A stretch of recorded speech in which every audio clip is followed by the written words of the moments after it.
eh, ada luas wilayah kita itu yang memang sudah given ini, itu yang memang kadang-kadang di satu sisi ini memang anugerah buat kita, tapi di sisi lain pengelolaannya menjadi ada banyak tantangan.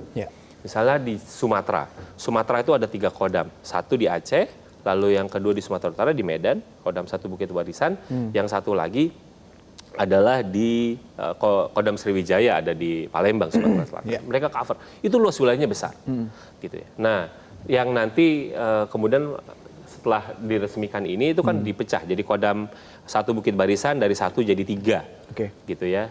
Kepri, Riau, Bang punya sendiri, lalu juga Jambi, Padang punya sendiri dan lain-lain. Gitu. Jadi saya melihatnya memang kemudian ini seakan-akan jadi jalan tengah.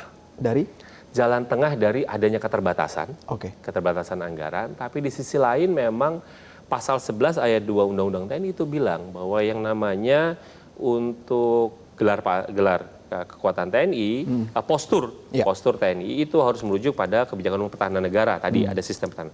Dan di penjelasannya itu ditulis bahwa gelar kekuatan itu nggak boleh mengikuti sistem administrasi. Artinya? Sistem administrasi artinya nggak boleh, semestinya setiap provinsi ada kodamnya.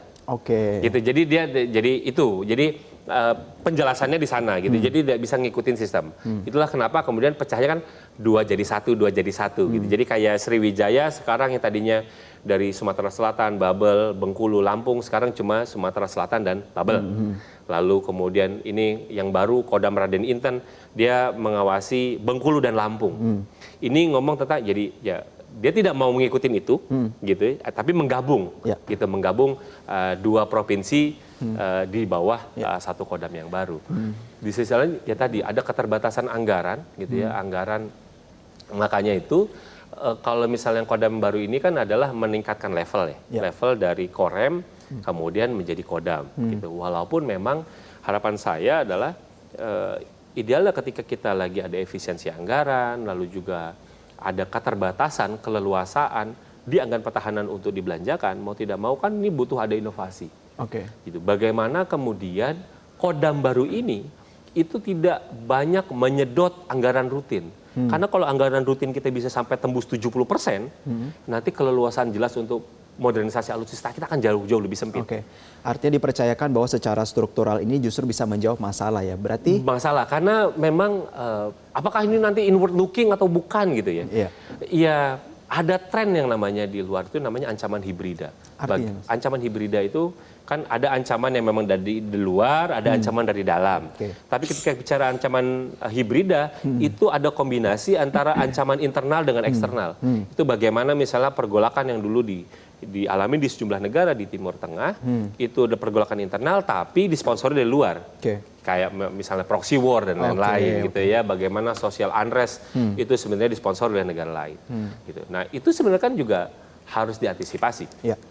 Gitu, harus diantisipasi. Nah, ini yang memang lagi-lagi kita butuh kewaspadaan. Jadi kita nggak bisa tenang-tenang ketika dunia sedang tidak baik-baik saja, misalnya.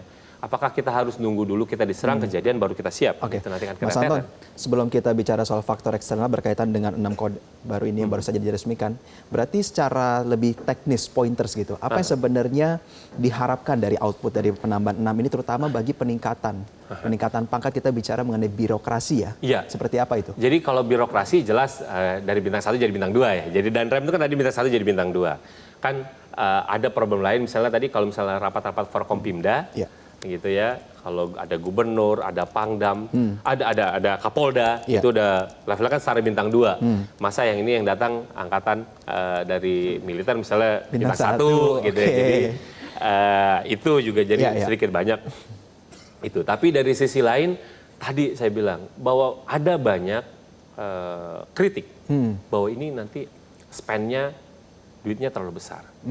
Lalu juga akan banyak melihat pada masalah internal gitu. Jadi terlihat makanya ini akan ada politisasi, lalu juga bagi-bagi gitu. Jadi ini yang kemudian penting untuk ke depan di ada keterbukaan bicara tentang kebijakan pertahanan, apa sih ancaman hibrida yang akan kita hadapin dalam 5 tahun ke depan misalnya. Sehingga ada justifikasi yang jelas. Kenapa kemudian ada pemekaran, kan nggak hanya angkatan darat saja, karena ada penguatan koderal dan koderau misalnya gitu ya, di angkatan laut dan udara itu juga melakukan hal yang sama gitu. Jadi justifikasinya harus jelas gitu. Ancaman apa yang akan kita hadapi? Sehingga ketika kita bilang bahwa satu musuh terlalu banyak, 1000 teman terlalu, iya, tapi membangun kekuatan pertahanan itu butuh duit yang banyak. Gitu. Analisa Anda tentang tantangan 5 tahun ke depan, Mas? Jelas bahwa satu, kalau bicara tentang TNI, kita akan bicara tentang ancaman hibrida. Gitu. Jadi itu yang harus diantisipasi. Belum lagi memang ketika kita akan lihat juga ada potensi eskalasi di Laut Cina Selatan, potensi eskalasi di Taiwan misalnya, itu juga yang memang harus kita antisipasi. Yang kedua, Pak Prabowo, saya melihatnya apalagi hari ini juga pengesahan untuk Brigade Teritorial Pembangunan.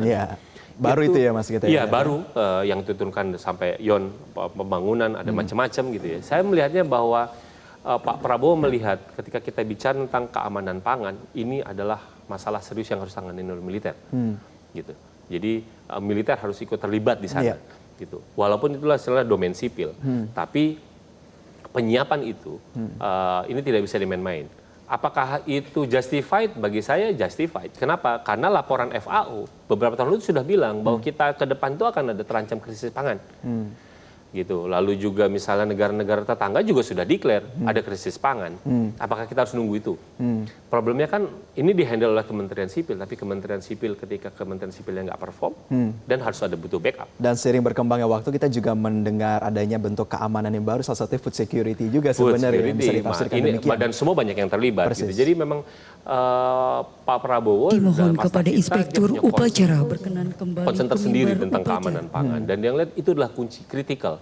Jelajahi cara baru mendapatkan informasi. Download Metro TV Extend sekarang.